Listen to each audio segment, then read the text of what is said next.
March 14, 1943. Kummersdorf Proving Grounds, south of Berlin. A thin crust of frost still clings to the pine needles when the engine turns over. It doesn't cough. It doesn't stall. It simply starts. A low, even rumble spreads across the frozen sand of the test field, steady as a metronome. Exhaust breath curls into the cold morning air, gray and unbothered. Inside the observation bunker, a group of German engineers pause mid-sentence. They were not expecting that. The tank idling in front of them wears foreign lines, rounded turret, slab sides, rivets and welds that look almost careless by German standards. A white star has been crudely painted over, then scraped away. Its original markings are gone, but its identity is unmistakable. An American M4 Sherman, captured intact weeks earlier in Tunisia, shipped north through Italy, then rail-hauled across a continent at war. Now it sits on Germany's most secret proving ground, where tigers and panthers are born, and sometimes quietly condemned. Oberingenieur Karl Heidenreich lowers his binoculars and checks his watch. Cold start, he mutters. No preheating. No one argues. The Sherman's Continental R975 radial engine keeps running, smooth, almost cheerful. The sound is wrong. German tanks snarl, whine, grind. This one hums like farm machinery. A test officer steps forward and signals the driver. The tank lurches into motion. Steel tracks bite into the sand.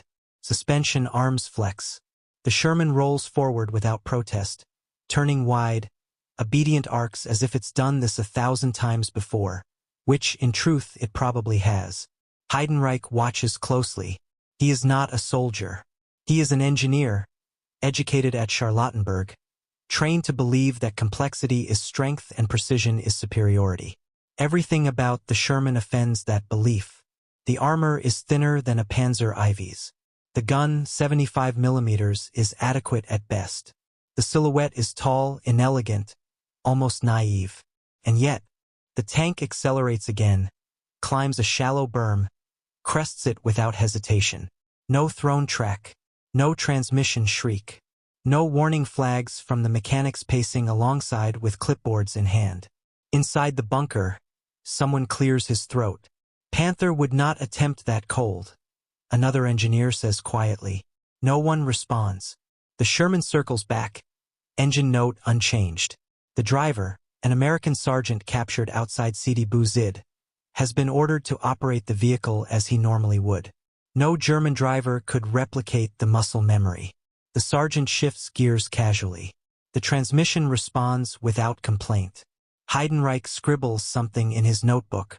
His handwriting tightens. For months now, German armor doctrine has been under strain. On paper, the Reich builds the finest tanks in the world, thick armor, high-velocity guns, engineering masterpieces that dominate the firing range. In reality, they break down. Final drives shear. Gearboxes overheat. Engines demand constant tuning. Tanks meant to terrorize the steppe end up abandoned in ditches, victims not of enemy fire, but of their own ambition. The Sherman, by contrast, was never meant to be perfect. It was meant to work. A flare pops in the distance, signaling the start of the endurance trial. The Sherman is driven hard now. Tight turns, abrupt stops, repeated gear changes. Dust coats the hull. Mud spatters the suspension. The engine temperature needle rises, then stops, holds. 1 hour becomes 2. By the 3rd hour, the German engineers are no longer pretending indifference. They step outside the bunker, boots crunching on gravel, standing close enough now to hear the rhythm of the machine. Clack, whir, rumble, predictable, forgiving. A mechanic kneels by the engine deck with a thermometer, frowns, checks again. Still within limits, he says. Heidenreich exhales slowly. The realization is uncomfortable, like a foreign body under the skin. This tank is not impressive. It is not beautiful. It is not terrifying. It is reliable. As the sun dips lower, casting long shadows across the proving ground, the Sherman finally halts. The engine idles, then shuts down on command. No smoke, no leaks, no drama. The American sergeant climbs out, stretches his back, and looks around at the silent ring of German officers. For a moment, no one speaks. Then Heidenreich closes his notebook. "Gentlemen," he says, choosing his words with care, "we must consider the possibility that we have misunderstood the problem." He looks back at the Sherman. Dusty, unimpressive, still warm. "They did not build the best tank," he continues. "They built the tank that always arrives."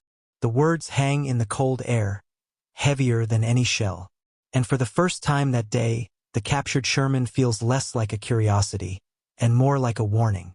March 16, 1943. Kummersdorf Proving Grounds. Interior Workshop Hall 3. The Sherman is dead now. Its engine has been removed, laid bare under harsh white lamps. The smell of oil, hot metal, and solvent hangs thick in the cavernous hall. German technicians move around the tank in measured silence, rolling tool carts into position, unbolting access panels, tagging components with small paper labels tied in string. Nothing about the work feels triumphant. Oberengineer Heidenreich stands at the edge of the pit, hands clasped behind his back, watching as the radial engine is lowered onto wooden blocks. The R-975 looks crude up close, air-cooled cylinders arranged like spokes, tolerances visibly generous, casting marks left unpolished. One of the younger engineers frowns openly. "This is not precision manufacturing," he says. "The clearances are excessive." Heidenreich nods. "Yes." A pause. "And yet it ran." They begin with the transmission. A German gearbox, like the AK-7-200 planned for the Panther, demands exact alignment, tight machining, constant care. This one comes apart easily. Bolts turn without stripping. No special tools. No ceremonial fuss. A mechanic lifts a gear cluster and blinks. "Look at the wear," he says. "The teeth are scarred, pitted, imperfect, but intact." "It should have failed," the mechanic adds. "But it didn't," someone replies. They move methodically. Differential, final drives, suspension bogies. Each component is photographed, measured, logged. The verdict repeats itself over and over. Too simple, too rough, too forgiving. At a drafting table nearby, Heidenreich sketches the suspension arms. Vertical volute springs, obsolete by German standards. No interleaving road wheels. No elegance. But the springs are intact, uncracked, even after hundreds of kilometers over North African rock. A senior engineer finally voices what everyone is thinking. "We would never accept this level of finish." Heidenreich doesn't look up from his drawing. "No," he says, "we would reject it." That admission lands harder than expected. The armor plates are next. Cut samples are taken from the hull, rolled homogeneous steel, heat-treated evenly but not obsessively.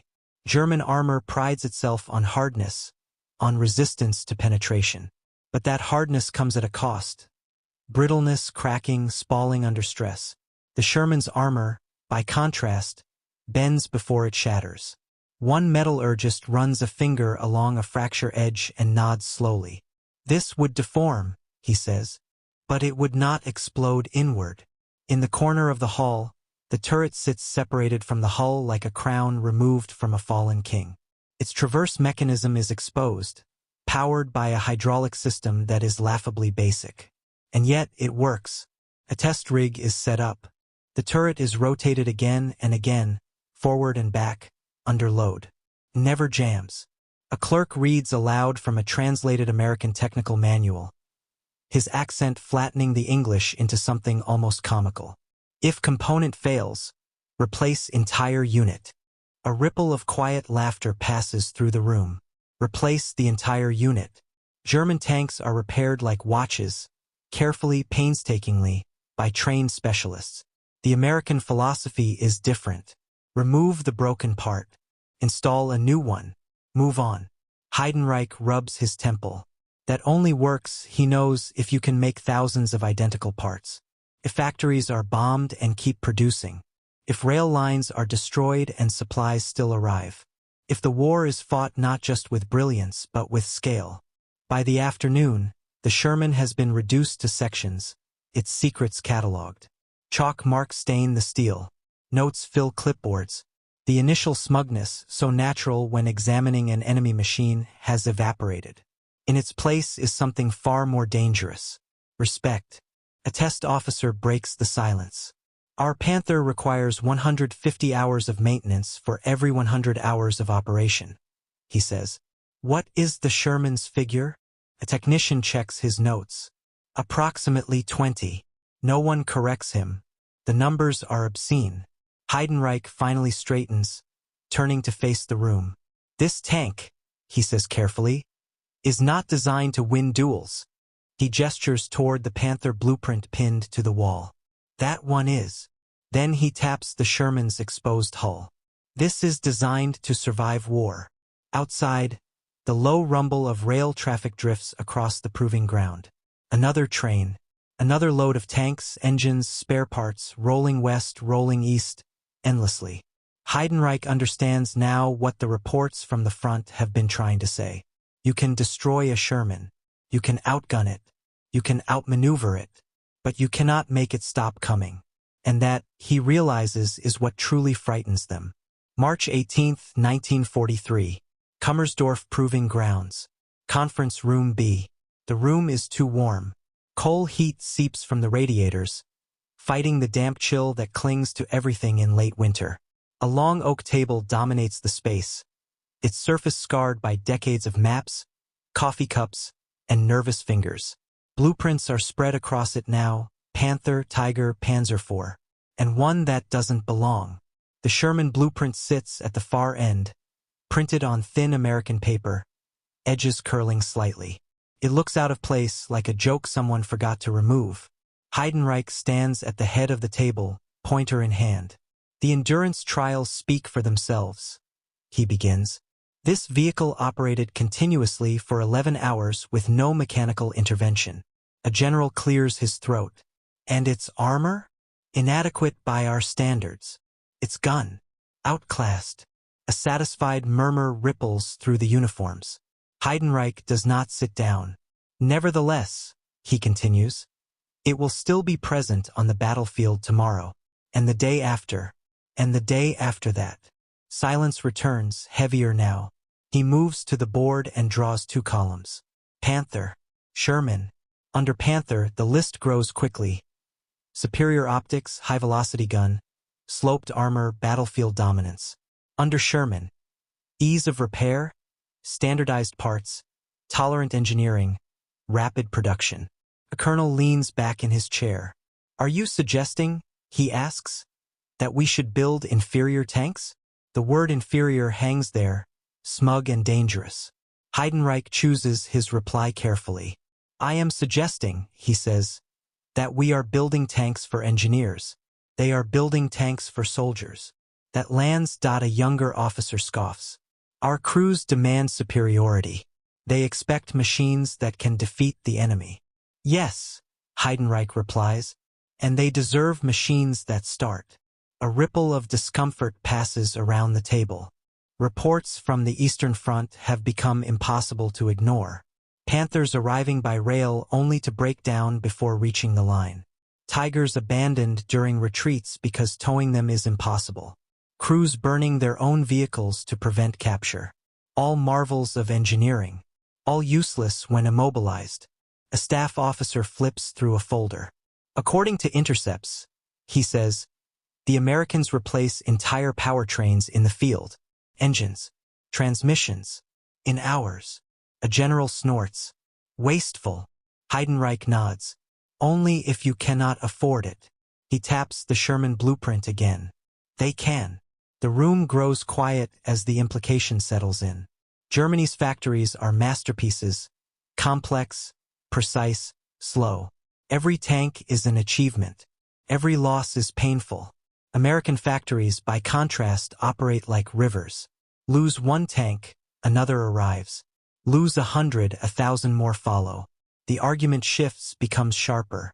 One officer insists that battlefield performance still matters most. Another points out that a broken Panther performs like nothing at all. Voices rise. Cigarette smoke thickens the air. Heidenreich listens, then interrupts softly. Gentlemen, he says, the Sherman is not a weapon of excellence. He pauses. It is a weapon of inevitability. That word sticks. Inevitability. Outside, somewhere beyond the proving ground fences, Berlin carries on. Trams running, factories humming, citizens pretending the war is still winnable through brilliance alone. Inside the conference room, the truth is less comfortable. The war is becoming industrial.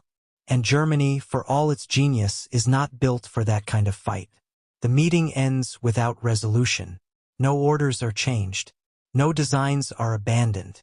The Panther will continue. The Tiger will grow heavier. Perfection will be pursued. As the officers file out, Heidenreich remains behind. He gathers his notes, pauses, and looks once more at the Sherman blueprint. It is not beautiful, but it tells a story he cannot unsee. A story in which wars are not won by the best machine, but by the machine that shows up, again and again, long after brilliance has burned itself out. April 2nd, 1943. Eastern Front. Outside Kharkov, Ukraine. The Panther sits at an angle in the mud, nose down, tracks half buried like a wounded animal trying to crawl. There is no enemy fire, no burning wreckage, no heroic last stand. Just silence and the slow ticking of cooling metal. Lieutenant Franz Keller stands on the glassy plate, helmet under his arm, staring at the open engine compartment. His crew waits nearby, boots sinking into thawing earth, hands shoved into pockets against the cold. The final drive failed 20 minutes ago. Again, this Panther is brand new. Less than 60 kilometers on the odometer. It survived rail transport, unloading, and exactly one march toward the front before defeating itself. A recovery half-track is supposed to arrive. It won't. There are too many broken Panthers already, scattered along the road like discarded toys. Command has ordered the crews to destroy immobilized vehicles if recovery is impossible. Keller knows what that means. He has read the reports. Not German reports, captured Allied ones, passed quietly through intelligence channels. Accounts from Tunisia, Sicily, training exercises in England, Shermans with holes punched clean through their hulls. Repaired, refitted, back in action within days. Crews swapping engines like tires. Units rotating vehicles without ceremony. He lights a cigarette, hands shaking slightly. A corporal approaches. "Herr Lieutenant," he says carefully. "The Americans, they don't seem to mind losing tanks." Keller exhales smoke. "They mind," he says. "They just planned for it." The Panther's gun is magnificent. Its optics unrivaled. In a duel, Keller would choose it every time. But duels are becoming rare. This war is now columns, logistics, roads choked with armor and fuel trucks. It is movement, and anything that cannot move is already dead. Miles away, beyond the smoke and ruin, American armored units are learning the same lessons, but faster. They learn that Shermans burn, that they are vulnerable, and instead of demanding a perfect tank, they demand more of them. So they adapt. Wet stowage, extra armor welded on, new tactics, constant iteration. The Sherman becomes not one tank, but many variants rolling off assembly lines faster than German factories can debate tolerances. Back at Kummersdorf, those frontline realities begin to filter in. Reports stack up. Field officers write in blunt pencil. High breakdown rate. Maintenance unsustainable. Crews exhausted repairing machines instead of fighting. Heidenreich reads them all. By late April, he authors a memorandum, never intended for propaganda, never meant to be read aloud. It circulates quietly among engineers, stamped Nicht für den Dienstbrauch. In it, he writes, "The American tank accepts imperfection in order to guarantee presence. Our tanks demand perfection and thus risk absence." No one replies in writing, but the conversations change. In workshops, mechanics curse less at American design choices and more at their own. In design rooms, someone suggests simplifying a component, and is not immediately laughed out. Too late, perhaps, but not unnoticed. The Sherman does not win Germany's admiration. It wins something worse. Understanding. By the summer of 1943, when Allied armor begins to appear in impossible numbers, German crews feel it instinctively. Knock out one tank, another follows. Destroy a platoon, another takes its place. The Sherman is not feared as an individual machine. It is feared as a system that accepts loss, absorbs damage, and continues forward regardless. Standing beside his abandoned Panther, Keller places a charge inside the hull. He hesitates before lighting the fuse, resting his hand on the armor. A brilliant machine, too brilliant. When the explosion comes, it is sharp and final, echoing across the flat Ukrainian plain. Another perfect tank removed not by the enemy, but by reality. Somewhere, far from the front, an American factory whistle blows. Another shift begins. Another Sherman rolls forward, and the gap between the two philosophies grows wider. May 11, 1943, Berlin. Army Ordnance Office, Bendlerblock. The room smells of ink and damp paper.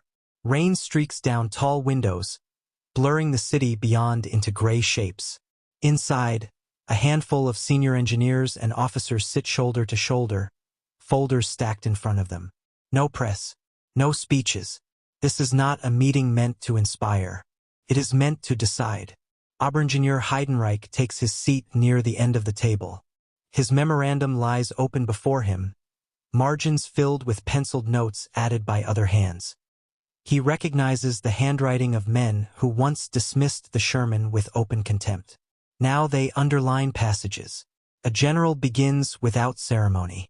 We have reviewed the findings from Kummersdorf and field reports from the Eastern Front. He pauses, glancing down. And comparative assessments of captured American armored vehicles. No one smiles. Charts are passed around. Maintenance hours per operational hour. Average distance traveled before failure. Time to return damaged vehicles to service. The numbers speak without drama. The Sherman's figures are not impressive in isolation. They are devastating in context. A colonel breaks the silence. Our engineers confirm that no German tank currently in production matches this level of operational reliability. There it is. Not shouted. Not protested. Simply stated. Heidenreich feels a tightness in his chest. Not pride, not relief, but something close to mourning. Another officer adds quietly, and we cannot replicate it without fundamentally changing our production philosophy. That is the real admission. Germany does not lack talent. It lacks time. To simplify designs now would mean admitting that years of effort, years of brilliance were aimed at the wrong target. Someone asks the inevitable question. Then why does their tank burn so easily? Heidenreich answers before the general can. Because it is there to burn, he says. And be replaced. A few heads turn. No one interrupts. The Americans assume loss, he continues. They design around it. Their crews expect to lose vehicles and survive. We design machines that assume survival through superiority. He lets the sentence finish itself. One assumption fits the war they are fighting. The other does not. A clerk reads aloud a translated report from Tunisia, written by a German recovery unit. Enemy tanks destroyed in the morning were observed in operation again 2 days later. Numbers appear unaffected by losses. The room grows quiet again. In that silence, the truth crystallizes, not as a failure of courage or intelligence, but of perspective. German engineering has been chasing the perfect answer to the wrong question. The question is not, how do we build the best tank? The question is, how do we keep tanks fighting? By the end of the meeting, no dramatic orders are issued. The Tiger continues. The Panther continues. There is no sudden conversion to American methods. But the language changes. Reliability becomes a metric. Maintenance becomes a design concern. Production numbers appear in discussions once dominated by armor thickness. As the officers file out, Heidenreich remains seated, listening to the rain. He knows the admission will never be public. It will not appear in newspapers or speeches. But within these walls, among the men who understand machines, it is undeniable. They have encountered a design philosophy they cannot outthink, only outproduce. He closes his folder and stands. Outside, Berlin's air raid sirens begin to wail. Another reminder that the war is no longer about isolated brilliance, but about endurance. Somewhere across the Atlantic, that lesson was learned years ago. Here it has arrived too late. June 1943. Somewhere in England, an American armored training camp. The rain is constant, fine and cold, turning the training field into a sea of mud. Shermans line up nose to tail, olive drab shapes half-coated in grime. Engines idle loudly, openly, without shame. Hatches are open. Crews laugh, shout, argue over cigarettes and rations. One tank limps in with a thrown track. No panic. A sergeant hops down, waves to a recovery crew already moving. Tools come out. The track is reseated. The tank is back in line before the coffee cools. To the Americans, this is not remarkable. It is expected. Back in Germany, Oberingenieur Heidenreich receives a final packet of reports before Kummersdorf is partially evacuated under threat of bombing. In it is a photograph, smuggled intelligence, showing rows of Shermans parked wing to wing, stretching beyond the frame. He studies it for a long time. No single tank in the image would frighten a German crew. The image itself would. What the Germans discovered too late was not that the Sherman was better, but that it was honest. Honest about what war does to machines. Honest about what soldiers need when metal fails and plans collapse. It was built to be abused. Built to be fixed by tired hands in bad weather. Built to keep moving even when elegance was stripped away. German tanks were masterpieces. The Sherman was a tool. And wars, Heidenreich now understands, are won by tools. By 1944, the proof rolls across France, through hedgerows and shattered towns, across bridges built in days instead of months. Shermans burn. Crews die. Tanks are lost by the thousands. And still they come. German engineers never publish their conclusions. There is no paper titled Why the Sherman Worked. No public reckoning.